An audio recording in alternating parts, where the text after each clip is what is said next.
But tied to that is the particular case of a companion by the name of Hatim. And Hatim had his family in Makkah, wife and children in Makkah, and he had escaped to Medina with the Prophet ﷺ. He was worried that if the conflict begins, that somebody will retaliate against him and kill his wife and children. So he wanted to, as a gesture of goodwill, without telling the Prophet ﷺ, he wrote a letter to the Quraysh, letting them know that, look, if something happens, just please don't hurt my family. That sort of thing, okay?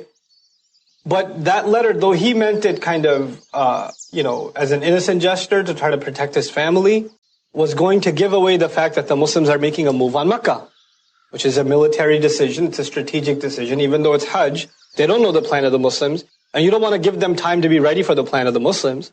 So the Prophet ﷺ, when he sent this letter, he sent it through a delivery woman, who, when she took the letter, she put it inside, you know how to make a ponytail? She stuck it inside her ponytail and weaved it into her, whatever that thing is called, the bun or whatever. So it couldn't be seen. So in case she does get caught or searched or something, nobody will know that there's a letter there, right?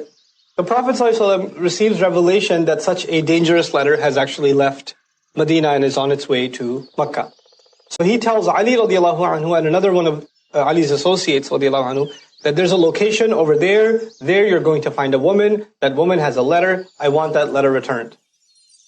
Now, none of this came to the Prophet ﷺ except by means of revelation. So the Sahabis show up, and lo and behold, there's a woman there. They grab her stuff, they search through it, they don't find a letter. Ali radiallahu anhu basically tells her, we have a messenger, and he told us you have a letter. So, unless you want me to strip search you, you're going to give me the letter. Because I know it's here, because our messenger doesn't lie.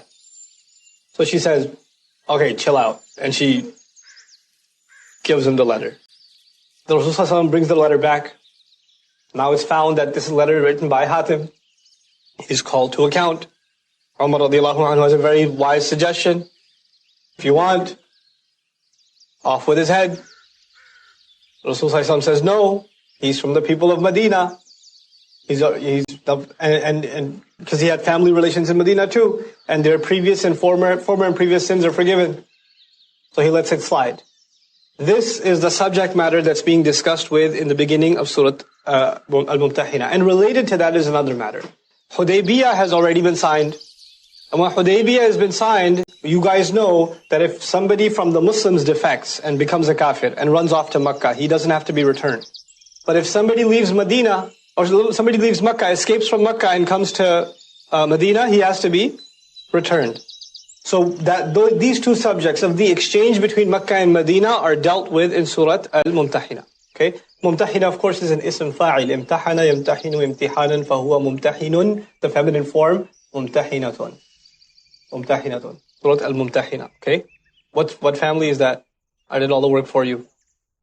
Ifta'ala. Okay? Ya ayyuhalladhina amanu la tattakhidhu aduwwi wa aduwwakum awliya. Those of you who have iman, don't take my enemy and your enemy as protective friends. Meaning, what were you thinking when you wrote that letter? They're not going to be your protective friends. They're not looking out for you. Tulquna ilayhim bil mawadda. You're getting word out to them with love and compassion. You're trying to appeal to them through love and compassion. وَقَدْ كَفَرُوا بِمَا جَاءَكُم مِّنَ الْحَقِّ. And they've already disbelieved in whatever truth has come to you, whatever has come to you from the truth. يُخْرِجُونَ الرَّسُولَ. They're the ones were engaged in expelling the Messenger ﷺ. So if they didn't show the best of their men, Rasul ﷺ, any courtesy, what makes you think they're going to show you courtesy? What were you thinking? وَإِيَّاكُمْ. And they kicked you guys out too. أَن تُؤْمِنُوا بِاللَّهِ رَبِّكُمْ. And what was your crime? That you believed in Allah, your master. إِن كُنْتُمْ خَرَجْتُمْ جِهَادًا فِي سَبِيلِي وَمَرْضَاتِي.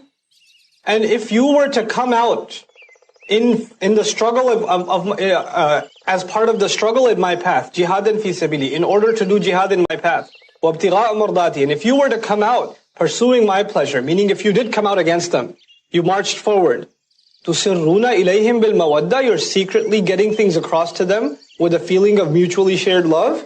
وَأَنَا أَعْلَمُ بِمَا أَخْفَيْتُمْ وَمَا أَعْلَنْتُمْ. And I know better what you have kept secret and what you've announced.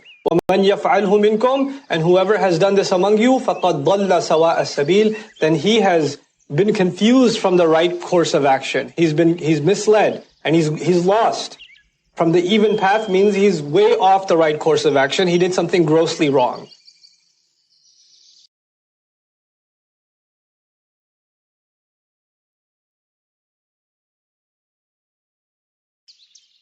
يَثْقَفُوكُمْ يَكُونُوا لَكُمْ أَعْدَاءَ. If they bumped into you, if they ran into you anywhere, if they found you by accident, they would have been enemies to you. وَيَبْسُطُوا إِلَيْكُمْ أَيْدِيَهُمْ. And they would have extended their hands towards you, meaning they would have been physically attacking you if they ran into you.